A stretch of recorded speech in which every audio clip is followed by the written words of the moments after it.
Thanks. Well, that's at least you're clapping at the beginning. That's a pretty good thing. I wanted to focus a bit, coming on from the science, on the political outlook for climate change. I've kind of written all this down because I'm too nervous of screwing it up otherwise. It's now clear, I think, that political progress, and it's a pity we didn't have that video, doesn't come without a backlash. That it won't come without a fight, and a very big fight at that.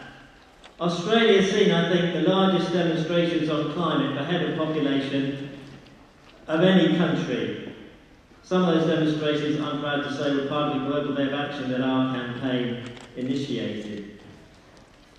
But it also has a parliamentary opposition that's been taken over by the deniers and a climate skeptic, in inverted commas, movement. In America, the hope that was Obama, well, let's not even mention Palin, O'Donnell and the Tea Party people. Let's look instead at the beginnings of a developing world radicalisation on climate in Cochabamba in Bolivia earlier this year.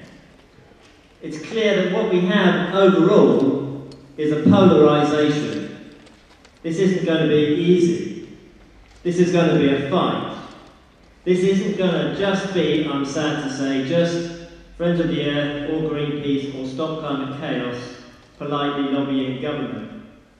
One way or another, this is going to be one hell of a fight.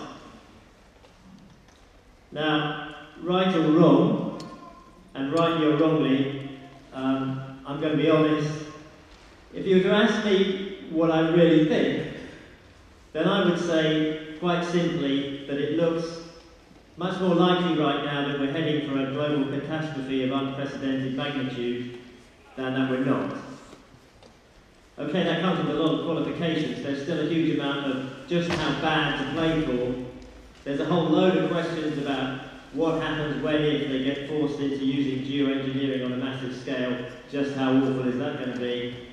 And to be sure, a lot of scientific uncertainty about the how soon and how rapidly unravelling of tipping points. Most of all, it seems clear to me at any rate that if we abandon the struggle on this issue, we might as well give up entirely on everything else, because if we lose this one, not much else is going to matter. That the bleaker the outcome becomes, in other words, the greater, if that's possible, becomes the moral imperative to turn the tide. But it's clear that with every political failure, with every year wasted, the scope of what we need to do, technically, gets bigger and more drastic, and so its political feasibility becomes more remote. The still technically possible and the politically feasible are drifting remorselessly ever further apart. All the more so after Copenhagen last year, all the more so after the powerful sceptic backlash in the popular media since then. And I have to say on that note, I have a nightmarish vision. It isn't horrendous climate impacts, people drowning or starving to death in famines. It's Richard Desmond. Richard Desmond emerging from some high society shindig with some bird on his arm and a ghastly grin across his face. Desmond's paper, The Express, as you will all probably be well aware, is the most brazenly denialist of all on climate change. Manipulative, distorting, lying, populist in the cheapest and most cynical way. And it's totally cynical. I believe Climate Rush spoke to one of the editors recently, and basically he said they write what they do simply because it sells their newspaper. They don't give a monkey's passing of wind about anything else. Some people say, well, nobody takes the Express seriously anyway. But I believe they do real damage, they really do shape public views and consciousness. People have said the same kind of thing about the Sun, that nobody can take such nonsense seriously, but we all know, I think, that the Sun influences elections. So there's Richard Desmond, with this ghastly smirk on his face. Now you might think that when the 100th, or the 1000th, or the millionth, or the billionth pathetic, fly-covered, pot-bellied, starving kid expires in the dusty Sahel zone, or drowns in its mother's arms in a raging flood, or is burnt to death screaming in its own house in some communal riot brought about by competition for food or water, you might think that at that point a thunderbolt would strike the smirking Desmond down. Well, okay, that would be in the future when Desmond might be dead anyway, but you might just think that thunderbolt would travel back in time and strike Desmond down now.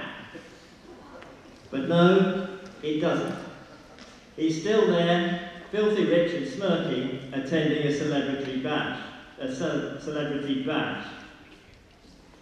Is there no justice? Is there a God? Well, yes, Desmond is part of something bigger, much bigger. One can talk about the progressive debasement of the popular media. This Rupert Murdoch launched the Sun newspaper in 1969. One can talk about all the special interest corporate cash that's gone into climate disinformation. One can talk about the psychology, scrap psychology. One can talk quite simply of how people don't like to hear bad news, or hear anything that fundamentally upsets their own view of the world. One can talk about a whole lot of things. But I think we're right to be angry about everything that prevents us from finally getting our act together on climate as the overwhelming priority it should be. I'm sure many will say otherwise. It's a negative emotion. But I think we should hang on to that anger, not let it destroy us, take a break from it when needs be, take lots of long breaks if needs be, don't let it dominate or spoil our lives, but hang on to it. Now, I'm going finally to try and end by making two positive, constructive points. That would be a change, wouldn't it? The first is, Phil, you should get out more. But the second is that we should channel that anger. Oh dear. I sort of have a kind of nagging suspicion that when I start trying to be positive, I'm kind of not really very convincing. I do negative so much better, don't you think? But I will keep trying. We should channel that anger, that energy it generates, into something positive. And we have a whole lot of very positive things to say.